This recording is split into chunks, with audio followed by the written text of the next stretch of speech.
बेटा करीज ये है, कोई बदमाशी की जरूरत नहीं, कोई तलवार की नहीं, कोई बंदूक की नहीं, कोई मसल्स की नहीं। ये सच्चा वाक्य सुना रहा हूं आपको, और सबको पता है इस वाक्य का। ये वाक्य हमारे साथ रोज हो रहा है। रोड पे नहीं होता तो घर पे हो जाता है, घर पे नहीं होता तो यूनिवर्सिटी में हो जाता है। एक रोड पे ना एक्सीडेंट हुआ था और एक लड़की, असली सच्चा वाक्य सुना रहा हूं, मेरे साथ नहीं हुआ, जिसके साथ हुआ उसने मुझे बताया, आपकी उम्र का ही लड़का है।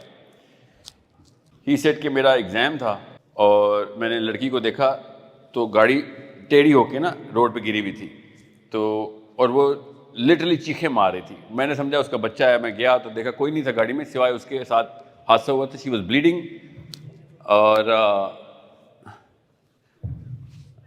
मैंने जाके देखा तो जिस बंदे ने गाड़ी के साथ एक्सीडेंट किया था वो जीप वाला था, और जीप वाला मतलब he was in a big car, और वो उसको बुली कर रहा था। हालांकि गलती उस बंदे की थी। और कहता मेरा एग्ज़ाम था, तो मैंने सोचा कि कहीं कोई जानी नुकसान तो हो नहीं रहा, even though she is bleeding तो बच जाएगी, और तीसरा बंदा कोई नहीं था, तो मैंने वहाँ से माजरत की कि मेरा एग्ज़ाम ना होता तो मैं आपकी हेल्प करता। और वो यूनिवर्सिटी जाके उसने पेपर दिया। रात को वो सो नहीं सका, रात को लिटरली वो सो नहीं सका। सुबह उठ के उसने मुझे कॉल की and he said sir do you think there is a problem with me? And I said yes, there is a big problem with you. क्या नाम है आपका? Fahad, there is a big problem with that boy. What is that big problem with the boy? कोई बताएगा क्या problem है इस पूरी कहानी में लड़के को? इंसानियत नहीं बेटा, इंसानियत नहीं। लड़कियां बताएं। प्रायोरिटी, ये क्या जवाब हुआ? प्रायोरिटी सिर्फ मसला क्या है उसके साथ ये बताएं।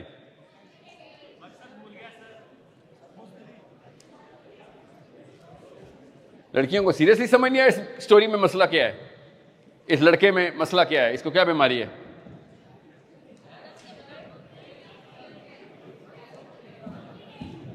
मुझे तो इधर रोज आना चाहिए नहीं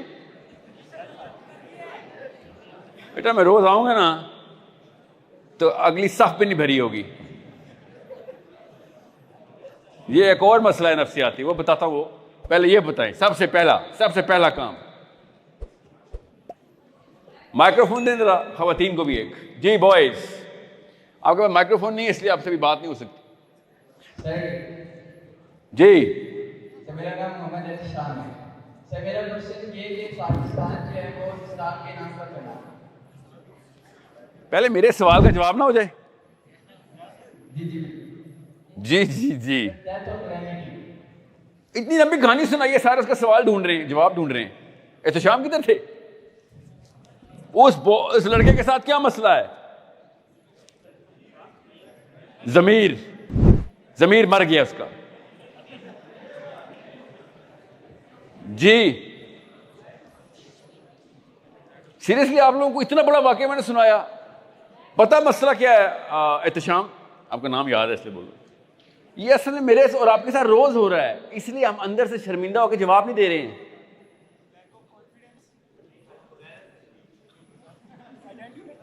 हर बंदा क्योंकि अंदर से खुद भी यही कर रहा है, तो वो इस बारे में उनका गर्दन नहीं पकड़ा। इतनी सी कहानी सुनाई आपको टेक्सला की रोड की, जो रोज होती है। आपको नजर नहीं आ रहा कि ये हर लेवल के ऊपर एग्जैक्ट सेम मसला चल रहा है कि उस बंदे ने ये कहा अपने आप को सेटिस्फाई करने के लिए कि मेरे बाप के इतने पैसे लगे हुए हैं मेरी यूनिवर्सिटी की डिग्री के ऊपर, मैं पेपर नहीं दूंगा तो ये तो हक तलफी हो जाएगी, मैं बुरा बेटा हो जाऊंगा अल्लाह ताला के, हाँ मेरा लाल बाल पेन से नाम लिखा जाएगा। हालांकि उस वक्त ये वाला फरिश्ता इसको कन्विंस कर रहा था कि इसको तो मैं आज पुलिस सरात से क्रॉस नहीं करने दूंगा। आज के बाद ये तो नहीं मेरी लिस्ट में वापस एंटर होने वाला। This angel told this angel के दोबारा इसका नाम लिख के दिखा तू जरा।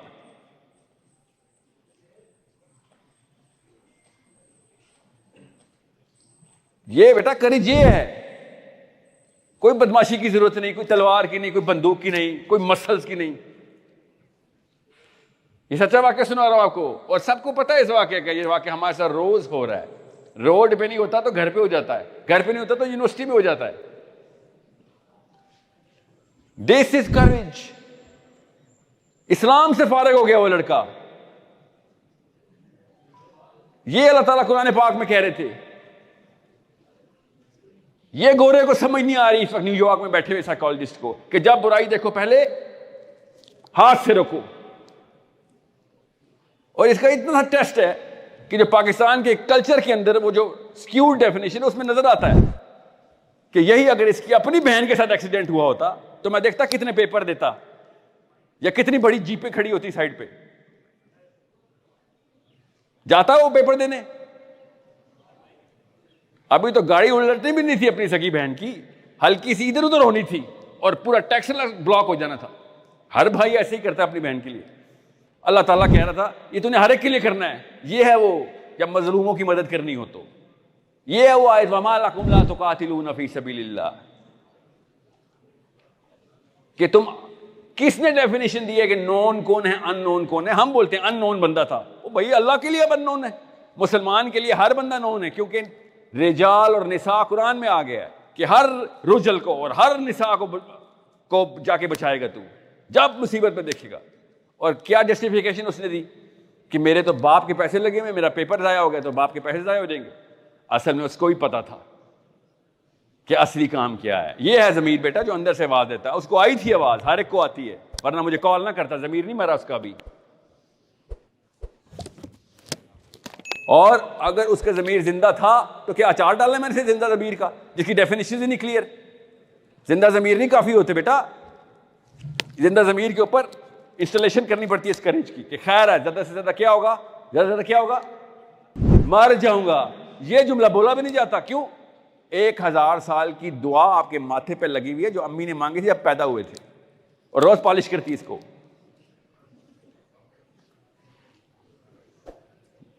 मेरे भी लगी हुई, फिक्र नहीं करे। चमक नजर नहीं आ रही आपको कि क्या कह रहा हूं आपको? पाकिस्तानी लड़के की मां उसके जूते भी पॉलिश करती है, पता ना, कपड़े इस्त्री करती है, खाना बिस्तर में जाके देती है उसको, सोया हुआ है, नाश्ता तकिए पे लगा हुआ उसका। वो इमोशनल करेज चाहिए थी कि अम्मी को कहें अम्मी आपको पता है आप खुद भी और मुझे भी जहन्नुम में कर रही हैं, मेरा काम है आपकी खिदमत करना, आपका काम नहीं मेरी खिदमत करना। मां के तकिए पे कभी आप लोगों ने अंडे और चाय गर्म करके दिए होंगे तब वो कहे ना कि हाँ यार, वरना उसको भी पता है बातें ही हैं। कल तूने भी 2 बजे उठना है, यूट्यूब देख के सोएगा तू।